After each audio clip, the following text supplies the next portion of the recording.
Évangile de Jésus-Christ selon saint Jean, chapitre 1, versets 1 à 18.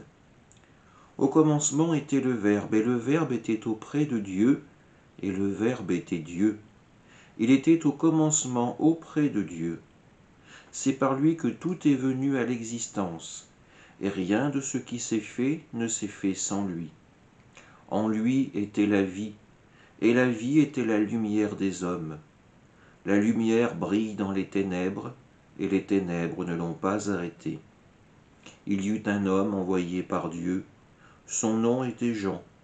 Il est venu comme témoin, pour rendre témoignage à la lumière, afin que tous croient par lui. Cet homme n'était pas la lumière, mais il était là pour rendre témoignage à la lumière. Le Verbe était la vraie lumière qui éclaire tout homme en venant dans le monde. Il était dans le monde, et le monde était venu par lui à l'existence. Mais le monde ne l'a pas reconnu. Il est venu chez lui, et les siens ne l'ont pas reçu. Mais à tous ceux qui l'ont reçu, il a donné de pouvoir devenir enfants de Dieu, eux qui croient en son nom. Ils ne sont pas nés du sang, ni d'une volonté charnelle, ni d'une volonté d'homme. Ils sont nés de Dieu, et le Verbe s'est fait chair. Il a habité parmi nous, et nous avons vu sa gloire, la gloire qu'il tient de son Père comme Fils unique, plein de grâce et de vérité.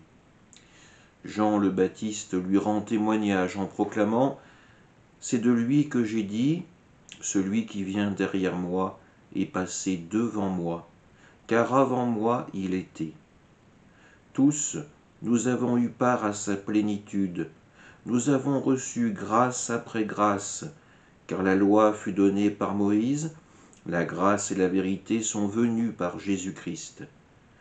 Dieu, personne ne l'a jamais vu. Le Fils unique, lui qui est Dieu, lui qui est dans le sein du Père, c'est lui qui l'a fait connaître.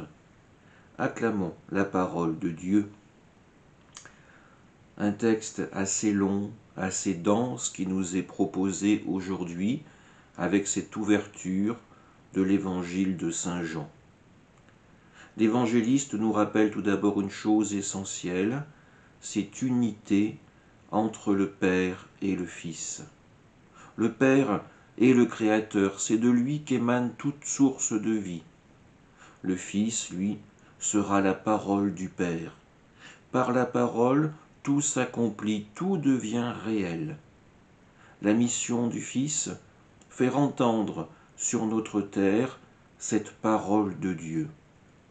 Nous rencontrons aussi le personnage de Jean le Baptiste, le précurseur, celui qui doit rendre droite la route proposée à Jésus.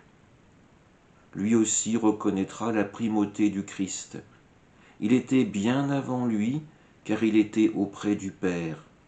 Et Jean n'aura qu'une parole humaine, inspirée par Dieu, pour préparer les cœurs à la véritable rencontre avec le Sauveur, la rencontre avec le Christ. L'Église, aujourd'hui, propose à nouveau cette rencontre. Elle est là pour préparer des cœurs disposés à vivre avec Jésus. Elle est là pour permettre de recevoir les sacrements, pour se rapprocher du Christ, lui permettre d'être véritablement ancré dans notre vie.